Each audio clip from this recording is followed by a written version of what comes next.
Hello, friends, and welcome back to Stories About Entitled People. What is it with Karens trying to claim that someone stole something from them when it belonged to the thief from the beginning? Is that a trick that's actually worked in the past, so they share it at their secret Karen meetings?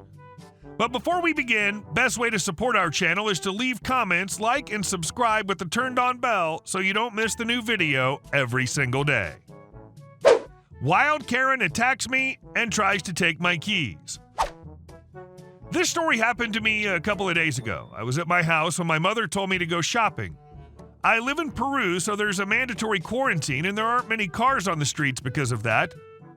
What I take advantage of in using the car this time, I'm 18 years old, but my face and my height did not help me because of what I look like from 15 to 16 years old. When I got to the supermarket, I had to go to the parking lot to leave my car. When I left it, and when I went to the queue, a woman in her 40s approached me. She seemed like someone normal since it was not that she was making any scandal and was not trying to be any center of attention. This is where all this begins, but first I prefer to put the dialogues. K, Karen, me, MH, the good man who could intervene, C, the police. Now if we start, K, excuse me, yes ma'am, is something wrong? K, have you come with an adult? Me, why should I? K, so why the F are you driving that car? Me, isn't it because I can? K, don't talk like that, you unhappy brat, and respect your elders. I, all submissive, answer, okay, I'm sorry, ma'am. K, now tell me, why are you driving a car if you're a minor? Me, excuse me, but I am of legal age, and in fact, I own the car. It should be noted that it's a Mercedes CLA 180. That'll have a lot of importance later. In fact, it's a slightly luxurious car here in my country.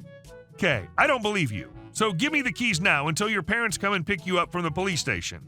Me, I'm not going to give you my keys. I'm not stupid. Karen proceeds to get a little closer and starts digging through my pockets. Me, I pushed her gently and said, get away. What do you think you're doing? MH, madam, leave the young man alone. K, go mind your own business. MH, madam, please. I better not follow or I'll have to call the police for attempted robbery. Karen is furious and calls the police. K, hello, police? A young minor is stealing my car. He's taken away my keys and now he wants to escape. Please help me.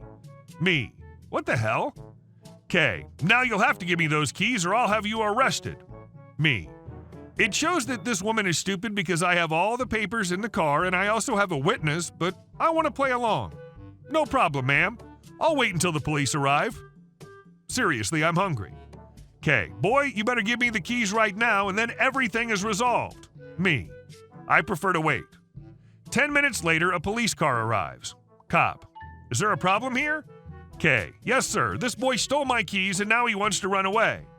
The police look at me and I say, me, this is my car. In fact, she wanted to take my keys out of my pockets and also wanted to convince me to give her the keys before you come. Cop, there's only one thing that can solve this. Please, sir, take out the papers from the car, including your license. At this point, Karen gets even more upset and tries to distract the officer so that she just leaves her my keys. M, here it is, official. Cop, madam is detained on false charges.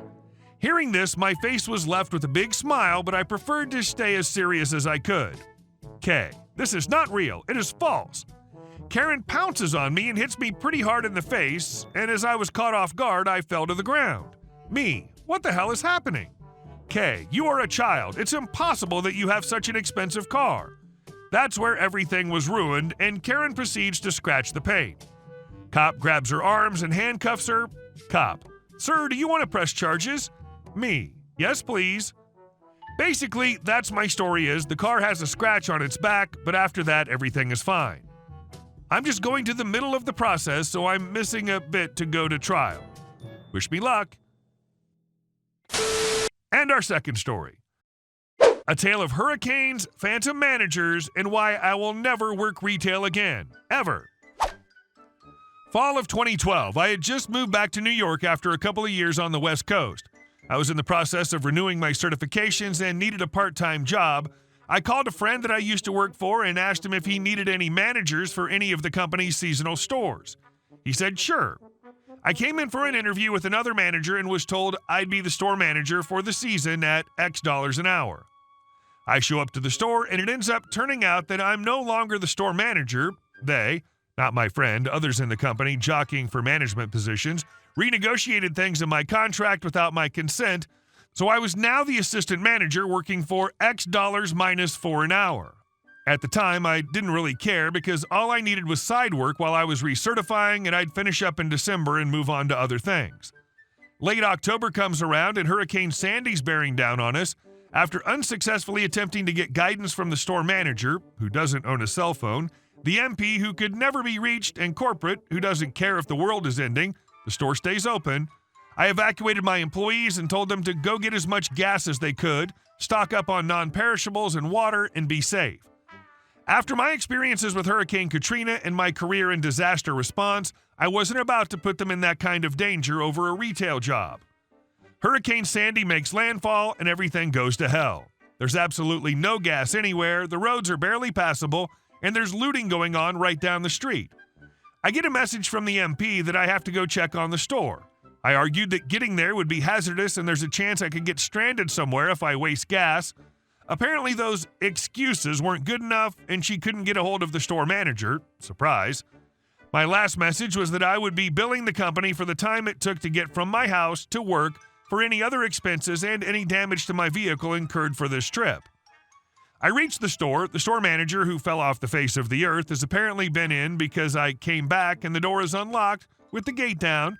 Upon further inspection, I noted that the door is not only unlocked, but the key has been broken off inside the lock and there's steel putty jammed inside of it. There's a note by the registers for me blasting me for closing the store without permission and, oops, I broke the key off in the door. Tried to use steel putty to remove it, didn't work. Call the locksmith when you read this. For the next few days, I'm trying to call the number provided for this locksmith with absolutely no luck. I can't get through. As I previously stated, there's looting happening down the street, and there's probably around $200,000 worth of product and equipment in the store, not to mention a couple grand locked away in the safe in the back, which is the size of a shoebox and not bolted down to anything. After the third day of no communication from corporate or any of the manager, who again can't be contacted, I made a decision to call a local locksmith to get the door fixed. As we exchanged hand receipts, I logged it in the expenses file and I used the cash that was reserved for the registers like you're supposed to do when you have a payout for anything.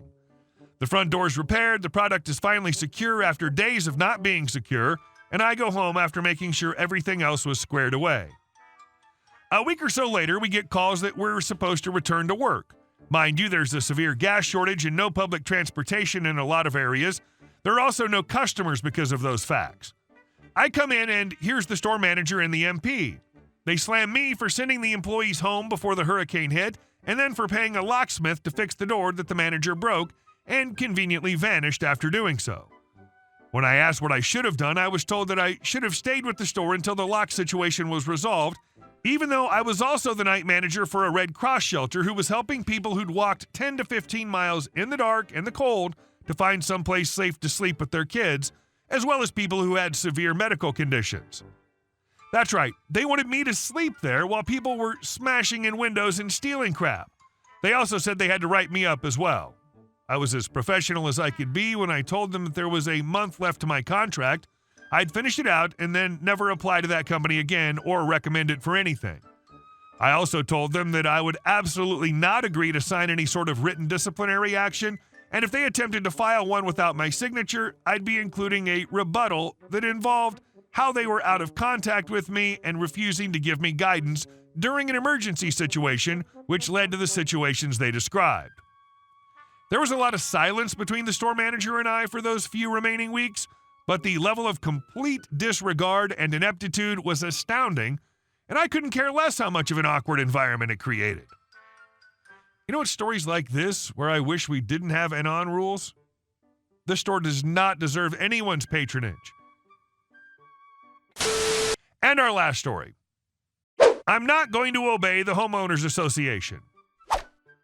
I inherited a house a few years ago after the passing of my grandfather. The timing was perfect as I had just graduated and it wasn't that far from the area where I wanted to work. About 2 to 3 years ago, a development company bought a bunch of surrounding property to build a semi-gated community. The fence for the community ends a good few yards away from my property, but isn't closed all the way. Now that people have moved in, I've been getting HOA letters about fees, my lawn, and my house paint. I tried emailing the HOA president, but they never got back to me. I crashed the last meeting they had and explained that my house wasn't part of the neighborhood and therefore not part of the HOA. The president and board members tried to say that it was because of how close my property is. It isn't, and I have documentation from the development company and the county saying it isn't. After the meeting, the president emailed back and said that regardless of the particulars, I should still try to conform to the rest of the community because I was bringing property values down. I'm not part of them, and HOAs are ridiculous. I decided just to enjoy my new house and continue to break their rules. They have absolutely no authority over me. Hey guys, thank you all for watching the video. I'll see you in the next one.